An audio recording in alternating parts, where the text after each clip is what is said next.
Percorrer essas ruas é descobrir a mistura de culturas e credos que transformaram a Alemanha ao longo dos séculos. Um mosaico de cores e religiões. O país guarda tradições como tesouros. Nas pedras das catedrais, histórias milenares de fé e resistência. Estamos em Colônia, diante da catedral que é um dos maiores ícones do catolicismo europeu. A Catedral de Colônia é um marco da Alemanha e, embora somos religiosos, sempre nos surpreendemos com a maneira como ela surgiu, em quantos anos e em quantos séculos. Estivemos em seu interior e é simplesmente de tirar o fôlego.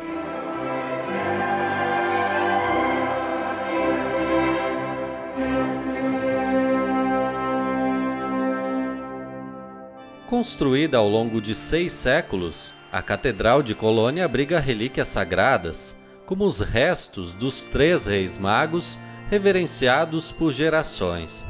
A igreja tem um simbolismo tão grande que atrai fiéis e peregrinos de todo o mundo. Só para se ter uma ideia, passam por aqui todos os dias mais de 300 mil pessoas. É a catedral mais visitada de toda a Alemanha. Estamos celebrando missas aqui há 700 anos, mas há 1.700 anos existe fé cristã neste lugar, aqui em Colônia. Os romanos trouxeram a fé cristã com eles de Roma. As pessoas têm orado e celebrado cultos aqui há 1.700 anos. Há um batistério, uma fonte batismal, embaixo da Catedral de Colônia. A fonte batismal tem 1.700 anos de idade. Portanto, as raízes do cristianismo estão aqui, na região da Renânia. É claro que estamos muito satisfeitos com isso. O cristianismo está profundamente enraizado na Alemanha, mas ela também é uma terra de reforma. Martinho Lutero viveu aqui na Alemanha há 500 anos. Foi lá que ele originou uma divisão da igreja entre os cristãos católicos romanos e depois a nova igreja, a comunidade religiosa, os cristãos protestantes, os luteranos. A poucos quilômetros dali, uma outra joia do catolicismo, a Catedral de Aachen, um dos templos mais antigos do continente europeu. Construída por Carlos Magno como um centro de poder e fé, a capela guarda relíquias, como o vestido de Maria e as vestes do menino Jesus. É considerada Patrimônio Mundial da Unesco. Conecta a história imperial e a espiritualidade da Europa. Deixamos a catedral e partimos para o leste, rumo a Eisenach. Aqui fica o castelo de Wartburg. Por trás dessas muralhas, Martinho Lutero transformou a religião cristã para sempre. Nesse quarto, Lutero traduziu o Novo Testamento do grego para o alemão em apenas 10 meses. Essa tradução não apenas democratizou o acesso às Escrituras, como permitiu que o povo comum compreendesse os ensinamentos de Deus. Exilado neste quarto simples, Lutero desafiou a Igreja Católica e plantou as sementes da Reforma Protestante, uma revolução que alcançaria as terras brasileiras séculos mais tarde. O castelo de Waterburg sempre teve um papel importante em nossa história. A Santa Elizabeth esteve aqui no século XVIII. Ela era uma pessoa que ajudava as pessoas pobres. Martinho Lutero traduziu a Bíblia aqui. Esse é um lugar muito importante para as pessoas religiosas. E quando a Alemanha foi reunificada, foi muito importante para nós, alemães do Oeste, visitar o castelo de Waterburg. Eisenach também foi o berço de outro grande nome da história religiosa e cultural. Johann Sebastian Bach é considerado um dos maiores compositores de música sacra e coral, profundamente influenciado pela tradição que Lutero ajudou a estabelecer. Os imigrantes alemães que chegaram ao Brasil no século XIX trouxeram, além dos poucos pertences, uma fé que não se abalava com as dificuldades. As famílias luteranas mantinham viva a mensagem de Lutero, enquanto os católicos buscavam conservar suas devoções. Sempre me fascinou assim o protagonismo que os imigrantes tiveram na superação de dificuldades. É conhecida a descrição de como, quando eles chegaram, eles também trouxeram as suas fontes de fé. A Bíblia, o Catecismo Menor de Lutero e também os inários ou devocionários, livros com orações, meditações, com o qual, com esse material, eles cultivaram então uma piedade pessoal, particular ou familiar.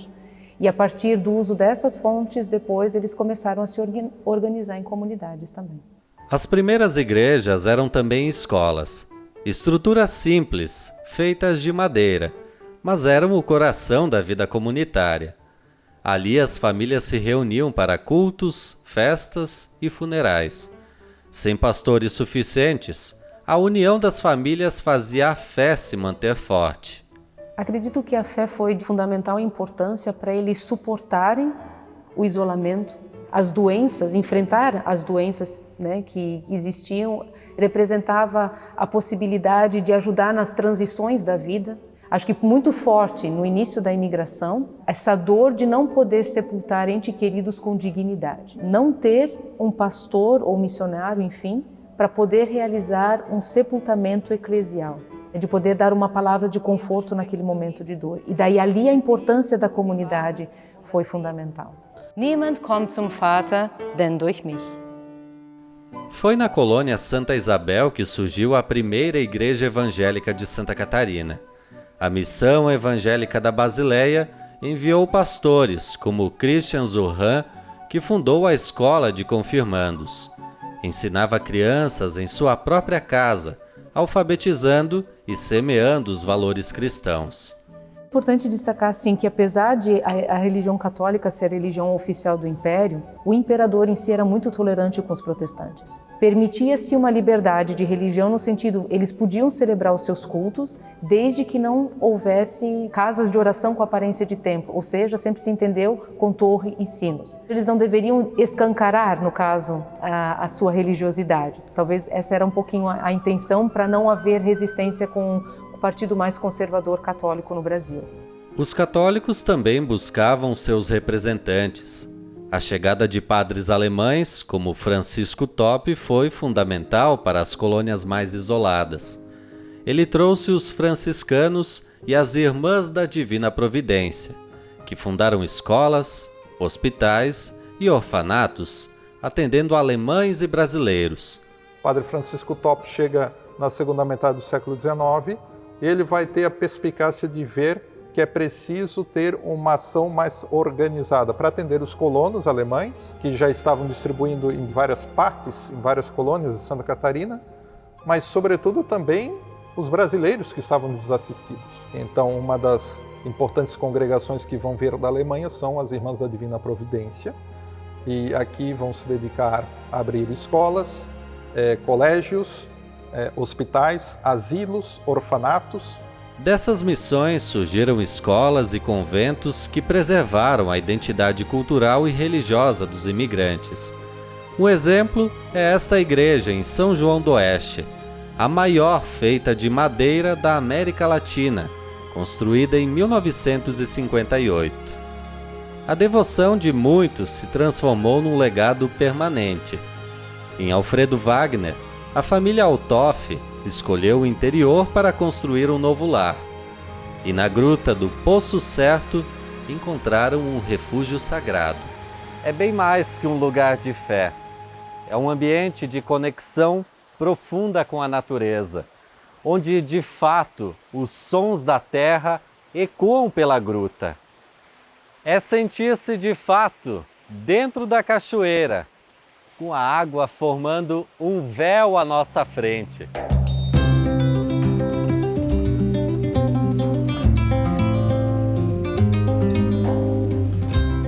Neste mesmo espírito de fé e resiliência está a beata Albertina Berkenbrock.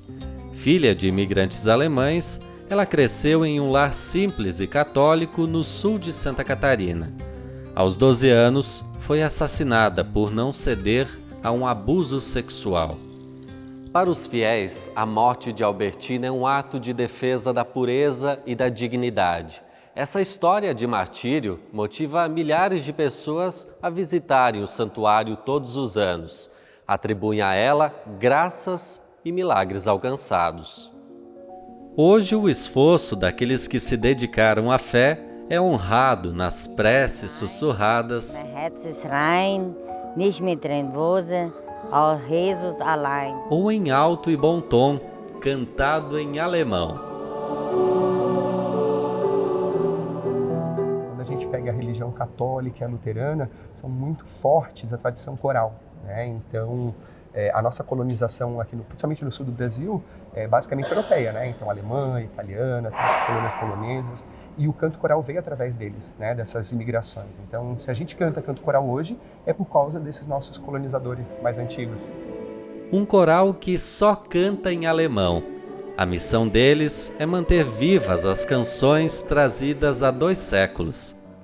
A gente aprendeu para os nossos pais, nossos avós, trouxeram essas músicas que falam muito mais em saudade, em amor, né? Mas são lembranças que estão na cabeça, que a gente aprendeu na infância e não esqueceu.